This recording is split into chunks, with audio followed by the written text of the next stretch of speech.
오늘의 주요 뉴스입니다. 북한이 빨리 만나자는 트럼프 미국 대통령의 제안에 강경한 자세를 보였습니다. 어제 김계관 외무성 고문에 이어 오늘은 김영철 아태평화위원장이 적대정책 철회부터 하라는 담화문을 발표했습니다. WTO 세계무역기구에서 일본의 수출 규제와 관련한 한일 간 두 번째 양자 협의가 열립니다. 정부 대표단은 일본이 합의에 적극적이면 재판 절차에 들어갈 방침입니다. 문재인 대통령이 오늘 오후 8시 민생 현안에 대한 국민 패널 300명의 질문에 직접 답을 내놓습니다. 사전 각본 없이 100분간 생방송으로 진행됩니다. 노동계 출신 이용득 민주당 의원이 정부의 주 52시간 적용 완화를 비판하며 내년 총선 불출마를 선언했습니다. 김세현 의원에게 물러나야 한다는 요구를 받은 황교안 한국당 대표는 총선에서 패하면 사퇴하겠다고 말했습니다. 내년 1월 300인 미만 중소기업의 주 52시간 적용에 대해 정부가 보완책을 발표했습니다. 중소기업에 대해 계도 기간을 늘려주고 예외 조건도 대폭 완화하겠다는 내용인데 노동계와 경영계 모두 반발하고 있습니다. 오늘은 아침 기온이 어제보다 10도 이상 떨어져 수도권과 중부 지역에 한파주의보가 발효됐습니다. 아침 기온은 서울이 영하 4도까지 떨어졌고 찬바람이 불어 체감온도는 더욱 낮아 무척 춥겠습니다. 여러분 안녕하십니까? 굿모닝 MBN입니다. 미국이 한미 훈련을 미루고 트럼프 대통령이 김정은 위원장에게 곧 보자고 했지만 북한의 반응은 냉랭했습니다. 담화문을 2번이나 내고는 대화하려면 적대시 정책부터 철회하라고 못 박은 건데요. 북미 회담 분위기가 고조되니 기싸움부터 시작된 것으로 보입니다. 주진희 기자가 보도합니다. 한미연합 공중훈련을 미루겠다고 발표한 지 10시간 만에 트럼프 미국 대통령도 트위터로 북한의 대화의 손짓을 보냈습니다. 김정은 위원장을 부르며 내가 당신이 있어야 할 곳에 데려다줄 유일한 사람이니 빨리 움직여 협상을 마무리하자며 곧 보자고 한 겁니다. 하지만 17시간 만에 돌아온 북한의 답변은 냉랭했습니다. 김계관 외무성 고문은 담화문에서 트럼프 대통령의 트위터를 보며 새로운 북미 정상회담을 시사하는 것으로 해석했다고 포문을 열었습니다. 이어 우리는 아무것도 돌려받지 못한 채 미국 대통령에게 자랑할 거리를 주진 않을 것이라며 대화의 끈을 놓고 싶지 않다면 적대시 정책부터 철회하라고 마무리했습니다. 이 담화문에서 적대시 정책이 뭔지 정확하게 언급하진 않았지만 9시간 뒤 연이어 나온 김영철 담화문에서 더 명확해집니다. 미국이 북미 대화에 관심이 있다면 인권 소동과 제재 압박에 그처럼 악을 쓰냐고 거론한 겁니다. 또 미국에 요구한 것은 합동 군사연습에서 빠지던가 아니면 연습 자체를 완전히 중지하는 것이라며 유예라는 한시적인 조치를 비난했습니다. 즉 유엔 대북인권 결의안이나 대북제재, 한미 군사훈련 같은 적대시 정책이 먼저 철회돼야 비핵화 협상에 나서겠다는 겁니다. 미국 스티브 비건 대북특별대표가 스웨덴을 통해 북측에 실무회담을 제안해 놓은 것으로 알려집니다. 이에 북한은 적대시 정책 철회를 원하니 이 카드를 가지고 나와야 회담이 성사될 것이라는 메시지를 보내고 있는 것으로 보입니다. MBN 뉴스 주진희입니다.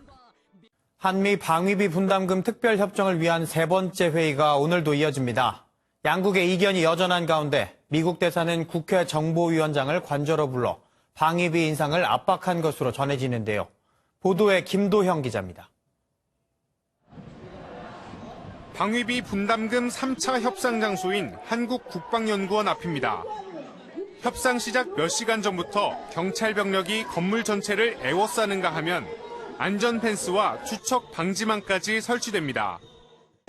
미국이 기존의 5배에 달하는 50억 달러 규모에 가까운 금액을 요구한 것으로 알려지면서 시민사회단체들은 규탄 시위에 나섰습니다.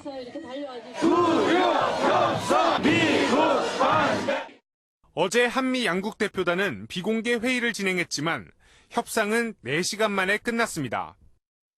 드하트 미국 대표는 방위비 분담 시스템의 새로운 틀을 짜야 한다는 기존 주장을 편 것으로 전해졌습니다. 우리 협상단은 지나치게 과도한 증액인데다 원래 항목에 없는 비용까지 미국이 요구하고 있어 받아들이기 어렵다는 입장입니다. 이런 가운데 지난 7일엔 해리 해리스 주한 미국 대사가 국회 정보위원장인 바른미래당 소속 이해훈 의원까지 대사관저로 불러 방위비 분담금 인상의 필요성을 주장한 것으로 알려졌습니다. 한미 양측은 연말 시한까지 협상을 마무리하기 바란다고 말하고 있지만 3차 회의에서도 돌파구를 찾지 못하면 협상은 시한을 넘겨 계속 진행될 가능성이 높습니다. MBN 뉴스 김도형입니다. 임기 반환점을 둔 문재인 대통령이 오늘 국민과의 대화에 나섭니다. 사전 각본 없이 생방송으로 국민 300명의 질문을 받을 예정인데 조국 사태나 지소미아처럼 민감한 질문도 나올 것으로 보여 관심이 집중됩니다. 황재헌 기자의 보도입니다. 문재인 대통령이 오늘 취임 후 처음으로 국민과의 대화 행사를 개최합니다. 저녁 8시부터 100분간 생방송으로 진행되며 인구 비율에 따라 세대와 지역별로 골고루 뽑힌 국민 300명이 참석합니다. 국민 의견이 여과 없이 국정 최고 책임자에게 전달되고 이에 대한 대통령의 답변을 통해 진솔한 소통의 장이 될 것으로 기대합니다.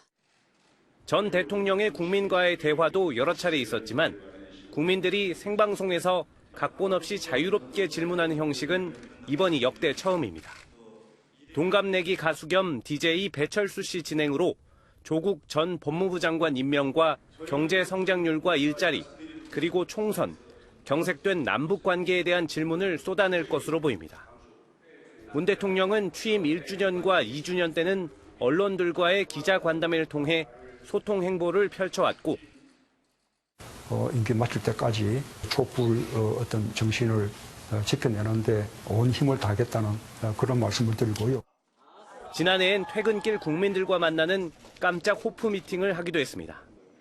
문 대통령은 공식 일정을 잡지 않은 채 국민과의 대화 준비에 전념했으며 MBN은 오늘 오후 8시 국민과의 대화를 생중계할 예정입니다. MBN 뉴스 황재헌입니다. 쇄신도 쇄신이지만 자유한국당은 다른 문제로 의원직 총사퇴라는 초강수를 검토 중입니다. 선거제와 사법개혁법안 등 패스트트랙 지정법안 처리가 다음 주로 다가온 가운데 자유한국당에선 이를 필사적으로 막겠다는 겁니다. 권용범 기자입니다. 지도부 사퇴론에 침묵한 나경원 자유한국당 원내대표는 다음 주로 다가온 여당의 패스트트랙 법안 처리를 두고 여권에 대한 공세의 고삐를 조였습니다. 여당과 국회의장은 패스트트랙 무효를 선언하십시오. 그래야 진정한 협상도 가능하며 또 그동안의 불법도 용서받을 수 있는 것입니다. 더불어민주당은 여야 4당 공조 복원을 강조하며 패스트트랙 법안 통과에 대한 정면 돌파 의지를 밝혔습니다. 정당 정치 세력 간의 어떤 개별 접촉 이런 부분들도 필요하다면 이제는 조금 수면 위로 올려서 실제로 더불어민주당은 바른미래당 당권파와 정의당, 평화당, 대한신당을 합치면 본회의 통과를 위한 과반 확보가 가능할 것으로 보고 있습니다. 이해찬 더불어민주당 대표는 신속한 검찰 수사를 촉구하며 자유한국당에 대한 압박에 가세했습니다. 명백한 불법을 저지르고도 자신들은 성역인 양 법적 절차를 무시하고 있는데 이는 법치국가에서는 결코 허용될 수 없는 일입니다. 자유한국당 내부에서 패스트트랙 법안이 통과되면 의원직 총사퇴라는 초강수까지 검토하고 있는 것으로 알려진 가운데 이번 주가 패스트트랙 전국의 최대 분수령이 될 전망입니다. MBN 뉴스 권용보입니다. 전 남편을 살해한 혐의를 받는 고유정에 대한 검찰 구형이 다음 달 2일로 미뤄졌습니다. 고유정 측은 의붓아들 살해 사건 재판까지 준비하느라 최후 변론을 준비할 시간이 없었다는 입장인데 재판을 지켜본 시민들은 분노를 감추지 못했습니다. 이현재 기자가 보도합니다. 재판이 끝나고 법정에서 나온 고유정 측 변호사에게 시민들의 고성이 쏟아집니다. 똑바로 해, 똑바로. 똑바로 하라고.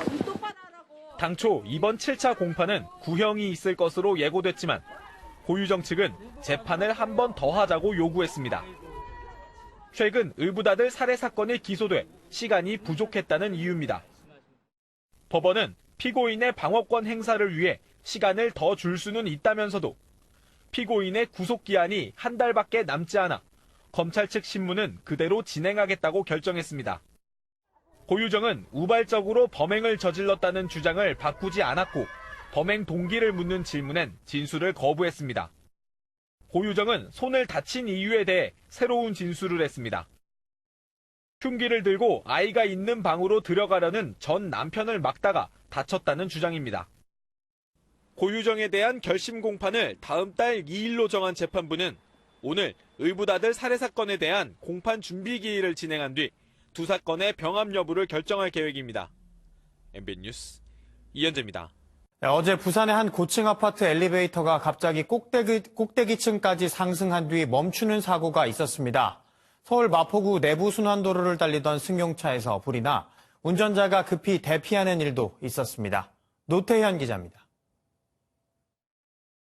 한 남성이 아파트 엘리베이터 안에서 함께 탑승한 학생과 몸을 낮추더니 다급하게 비상 버튼을 누릅니다.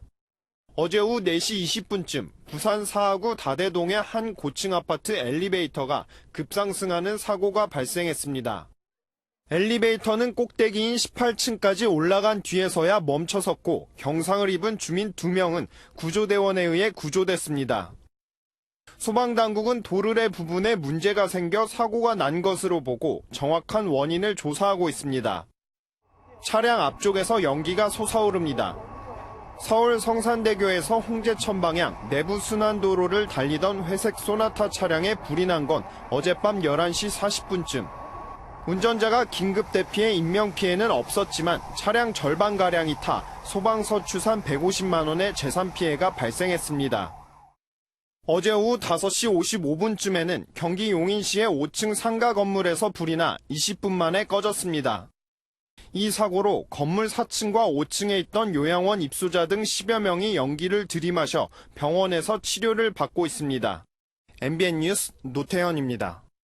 서울의 한 버스 안에서 대낮에 흉기 위협 소동이 벌어졌습니다. 승객도 많아서 자칫 위험한 상황으로 이어질 수도 있었는데 흉기를 꺼내든 이유는 창문 닫는 소리가 기분이 나빠서였다고 합니다.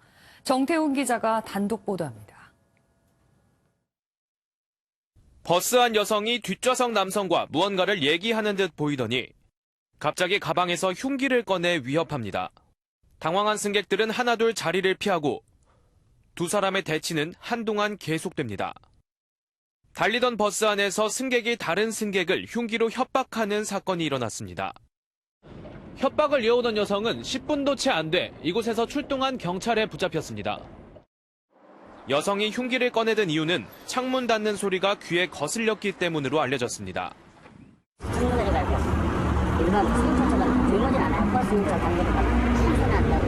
그러니까 그 소리가 더 신경을 거슬렸단 말이야. 그렇지, 그러고 나한테 와갖고 참 내려달라는데. 여성은 평소 정신질환을 앓고 있던 것으로 전해졌습니다. 경찰은 이 여성을 특수협박 혐의로 입건해 정확한 범행 동기를 조사하고 있습니다. MBN 뉴스 정태웅입니다. 전국 철도노조가 인력 충원 등을 요구하며 내일부터 무기한 총파업에 들어갑니다. 고속열차 KTX는 물론 새마을호, 화물열차 등이 줄줄이 멈춰서는 철도 대란이 초읽기에 들어갔습니다. 정주영 기자입니다. 정부는 실질적인 대안을 제시하라! 제시하라! 제시하라! 제시하라! 전국 철도노동조합이 내일 오전 9시부터 무기한 총파업에 들어갑니다. 철도노조는 현장 안전인력을 충원하고 임금을 정상화하기 위한 적법한 파업이라며 국민의 양해를 부탁했습니다. 국민의 철도 안전과 철도 서비스의 공공성 강화가 한 발 더 전진될 수 있도록 불편해도 괜찮아로 응원해 주시면 더욱 저희들에게 큰 힘이. 하지만 철도는 하루 이용 승객이 300만 명에 달하는 국가 간선교통망이어서 파업이 시작되면 승객들의 큰 불편이 우려됩니다.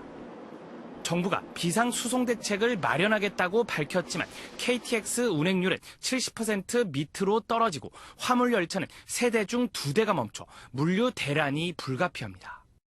특히 파업이 장기화돼 4주를 넘어가면 KTX 운행률은 50%대에 그칠 것으로 예상됩니다. 철도공사의 노사는 성실한 교섭을 통해 조속히 합리적 방안을 도출하여 열차 운행이 빠른 시간 내에 정상화될 수 있도록 해주시기를. 지난 2016년 72일이라는 역대 최장기 기록을 썼던 철도노조 파업은 직접 피해액이 685억 원에 달했고 열차 고장과 사고도 잇따랐습니다. MBN 뉴스 정주영입니다. 홍콩에선 어제도 격렬한 시위가 이어졌습니다. 홍콩 경찰은 시위대 최후 보루인 홍콩 이공대에 진입해서 400여 명을 체포했는데요. 아직 수백 명의 시위대가 캠퍼스 안에 있는데 물자 부족 등으로 고통을 호소하고 있습니다. 신재우 기자가 보도합니다. 교정 곳곳이 화염에 휩싸이며 시커먼 연기가 피어오릅니다. 최루탄이 난무하는 가운데 시위대가 저항해보지만 경찰의 진압작전에 하나둘 체포됩니다. 홍콩 경찰이 어제 새벽부터 시위대 최후의 보루로 알려진 이공대의 기습적인 진압작전을 단행하면서 양측이 치열한 공방을 주고받았습니다. 시위대는 격렬한 저항 끝에 경찰의 포위망을 뚫고 학교를 탈출하려 했지만 대부분 실패해 400명이 넘는 참가자가 경찰에 체포됐습니다. 100명이 넘는 부상자도 속출했습니다. 교내엔 아직도 수백 명의 시위대가 남아있지만 식량 부족을 비롯해 경찰의 물대포 공격으로 인한 저체온증에 시달리는 것으로 전해졌습니다. I don't know if we could escape or we will keep staying until police come into the campus and to catch us all. 일부 강경파 시위대는 유서까지 쓰며 결사항전을 다짐하고 있지만 경찰은 학내에서 폭력 행위를 하는 시위대에게 폭동 혐의가 적용될 것이라고 밝혔습니다. MBN 뉴스 신재우입니다. 충남 태안 앞바다는 유독 풍랑이 심하고 안개가 짙어 오랜 역사 동안 선박이 최소 수백 척 침몰했다고 알려졌는데요. 고려시대부터 이어진 선박 침몰과 유물 발견의 역사 현장에 조희로 기자가 다녀왔습니다. 충남 태안 인근의 마도해역. 유독 파도가 거세고 안개가 짙은 탓에 이곳은 예로부터 좌초나 침몰 사고가 잦기로 유명한 곳이었습니다. 실제 이곳에선 유물 2만 5천 점을 실은 태안선을 비롯해 고려와 조선시대 선박 4척이 발견되기도 했습니다. 실제 크기 그대로 복원된 마도 1호선입니다. 전남에서 개경으로 약 50톤의 곡물을 실어 나르다 마도해역 인근에서 침몰했습니다. 선박에서는 도자기는 물론 오늘날의 운송장 역할을 하는 목간과 당시 배에 실었던 곡물들도 함께 발견됐습니다. 바다에서 발견된 유물들은 수년 동안 염분을 뺀 뒤 내부를 약품 처리하는 과정을 거쳐 전시관에 올랐습니다. 사료에 따르면 마도해역에 침몰된 선박만 수백 척이라고 알려진 만큼 또 다른 선박이 해저에서 발견될 가능성도 큰 상황. 한번 발견되면 수만 점의 유물들이 집중적으로 아주 좁은 지역에서 발굴이 되고 있기 때문에 바닷속 경주라는 별명이 붙게 되었습니다. 바닷속에 잠들어 있는 수많은 고대의 선박과 유물들. 국립해양문화재연구소는 지속적인 발굴을 통해 우리 선조의 숨결을 확인할 계획입니다. MBN 뉴스 조희로입니다. 요즘 학교 체육 현장은 선수를 양성하는 엘리트 스포츠냐, 취미로 운동하는 클럽 활동이냐를 두고 일대 혼란이 일고 있습니다. 스포츠혁신위원회가 운동부를 없애고 즐기는 클럽 활동으로 학교 체육 시스템을 바꾸라고 권고한 데 따른 것인데 현장은 우왕좌왕하고 있습니다. 전남주 기자의 보도입니다. 한 고등학교 야구부. 지난 2002년 창단에 10여 명의 선수가 있는 이 학교 야구부의 앞날은 불투명합니다. 스포츠혁신위원회가 학교 운동부를 없애고 클럽 활동으로 전환하라고 권고했기 때문입니다. 혁신위는 엘리트 스포츠가 중심이었던 현재 시스템을 바꾸기 위해 운동부를 클럽으로 전환하고 주중대회 개최 금지와 훈련 시간, 대회 참가의 최종 책임은 학교장에게 묻기로 했습니다. 문제는 권고안이 당장 내년 초부터 클럽화로 바꿀 것을 요구하는 겁니다. 결국 운동부는 공식적인 재정 지원이 끊기게 되고 각종 찬조금도 단절됩니다. 급진적인 해체 수순을 밟을 수밖에 없는 구조입니다. 재정이 마련된 충분히 제공되지 않는 상태에서 금지를 하고 그에 대한 책임을 학교 단위에 물으면 학교장들께서는 징계를 피하기 위해 운동부를 해체할 수밖에 없습니다. 체육계는 취지는 공감하지만 우리나라 현실과 다소 멀고 갑작스러운 변화를 현장이 감내하지 못할 우려가 있다고 말합니다. 지도자, 학부형, 교육, 체육 현장 관계자 모두가 공감하지 않는 관주도형 정책은 결코 성공할 수 없다. 전국 5,200여 개 초중고교의 운동부 학생은 5만 7천여 명. 스포츠로 미래를 꿈꾸는 수많은 새싹이 엘리트와 클럽을 둔 논란에 희망은 멈춤 상태가 됐습니다. MBN 뉴스 전남주입니다.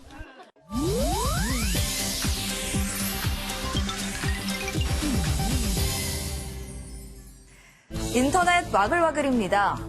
세계적인 카페 브랜드 스타벅스가 미국 시카고에 세계에서 가장 큰 매장을 열었습니다. 5층 높이의 약 1,000평 규모로 매장에서 직접 원두를 로스팅하는 건 물론 다양한 커피바와 베이커리, 칵테일바까지 마련돼 있다는데요. 매장 중앙에는 로스팅한 원두를 보관하는 17m짜리 원통이 있어 나선형 에스컬레이터를 타고 원두가 이동하는 모습을 볼 수 있다고 합니다. 스타벅스 측은 커피에 대한 사랑과 존경을 강조할 수 있도록 설계했다는데요. 스타벅스 이용객들의 취향을 명확히 저격한 것 같죠. 나라에 큰일이 일어날 때마다 땀을 흘리는 것으로 알려진 경남 밀양의 표충비에서 또 이 같은 현상이 포착됐습니다. 경남도 유형문화재 제15호인 밀양 표충비. 어제 오전 4시부터 9시까지 5시간 동안 약 1리터가량의 물이 표면에 흘렀다고 하는데요. 실제로 1894년 동학농민운동과 3.1 독립만세운동, 8.15 해방, 그리고 6.25 전쟁 전에 땀을 흘렸다는 기록이 남아있습니다. 누리꾼들은 신기하다는 반응이지만 전문가들은 단순한 결로 현상일 가능성이 큰 걸로 추정하고 있다네요. 홍콩 시위가 국내 대학가에서 한국 학생과 중국 학생 간의 대리전으로 확산되고 있다는 소식 어제 전해드렸는데요. 급기야 홍콩 시위를 지지하는 대학생들의 집회가 연이어 열리고 있습니다. 최근 대학가에 설치된 홍콩 시위 지지 대자보가 잇따라 훼손된 것이 시발점이 된 건데요. 티베트와 동남아 등 아시아 대학생들의 연대 움직임도 이는 걸로 전해졌습니다. 학생들 사이에서는 중국 유학생이 아닌 중국 정부를 비판하자는 지적도 나오고 있는데요. 오늘 전국 대학생들은 중국 대사관 앞에 모여 홍콩 시위 폭력 진압을 규탄하는 기자회견을 열 것으로 알려졌습니다. 지난 6월 10대 4명이 원룸에서 또래 1명을 집단 폭행해 결국 숨지게 한 사건 기억하고 계실 텐데요. 검찰이 이들에게 무기징역을 내려줄 것을 재판부에 요청했습니다. 어제 열린 결심 공판에서 검사는 적절한 시기에 구호 조치를 했다면 피해자가 숨지지 않을 수 있었다며 3명에게 무기징역을, 1명에게는 징역 15년을 내려달라고 요구했는데요. 피고인들은 깊이 반성하고 있고 살인의 고의는 없었다며 선처를 호소했습니다. 이들에 대한 선고는 12월 20일 내려질 예정입니다. 인터넷 와글와글이었습니다. 다음은 굿모닝 월드입니다. 매년 네덜란드에선 VR 행사가 열리는데요. 올해는 어떤 부스들이 운영됐을까요? 화면으로 만나보시죠. 기계에 엎드려서 양팔을 벌려 팔을 휘젓고 있는 이 사람. 뭘 하고 있는 걸까요? 자세히 보니 앞쪽엔 바닷속 모니터가 보이는데요. 가상 공간 체험을 하고 있습니다. 이곳은 네덜란드에서 열린 VR 게임 박람회장인데요. 가상의 공간에다가 인테리어도 꾸며보는 체험도 할 수 있고요. 가상 게임도 즐길 수 있습니다. 매년 열린다는 이 행사. 올해 행사는 끝났다고 하는데요. 기회가 된다면 내년에 방문해보는 건 어떨까요? 여러 가지 옛 장비들이 전시돼 있습니다. 스파이들이 쓰던 물건이라는데요. 체코에 있는 스파이 박물관을 영상으로 함께 보시죠. 오래된 여행 가방 안에 옛날 전자기기들이 들어있습니다. 미니 녹음기와 마이크라는데요. 과거 체코의 스파이들이 쓰던 물건이라고 합니다. 이 잠수복은 심지어 국경을 넘어 탈출할 때 입는 잠수복으로 스파이들이 입던 옷이라고 하는데요. 이곳은 체코의 스파이 박물관입니다. 스파이들이 쓰던 물건 등 여러 가지 옛 장비들을 만나볼 수 있는데요. 이 독특한 박물관, 체코에 가게 된다면 한 번쯤 가볼 만한 것 같네요. 찬바람이 먼지를 모두 밀어냈습니다. 덕분에 공기는 깨끗해졌는데요. 대신 반짝 추위를 몰고 왔습니다. 어제보다 많게는 기온이 10도가량 떨어진 곳이 있습니다. 이 시각 서울의 기온이 영하 3.3도, 대관령은 영하 5.9도, 울산은 4.2도까지 떨어져 있습니다. 중부지방을 중심으로는 한파주의보가 발효 중입니다. 또 여기에 체감 온도는 더 낮아져 있으니까요. 오늘 출근길 따뜻한 옷차림을 하셔야겠습니다.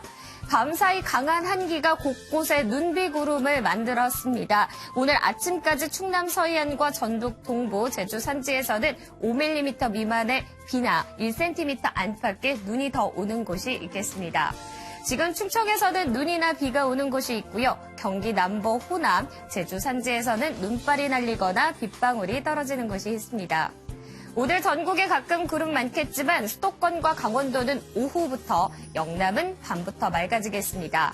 영동과 충청, 이남, 서해안, 제주도에서는 강풍특보가 발효 중인 가운데 오늘도 바람이 매우 강하게 불겠습니다. 자세한 현재 기온 살펴보겠습니다. 춘천 영하 2.9도, 안동은 1.3도로 시작하고 있는데요. 낮에도 기온이 오르지 못하고 한 자릿수에 머물면서 종일 춥겠습니다. 서울 4도, 안동 5도, 대구 8도가 되겠습니다. 반짝 추위는 내일 절정에 달하겠고요. 목요일 낮부터 평년 기온을 회복하겠습니다. 날씨였습니다.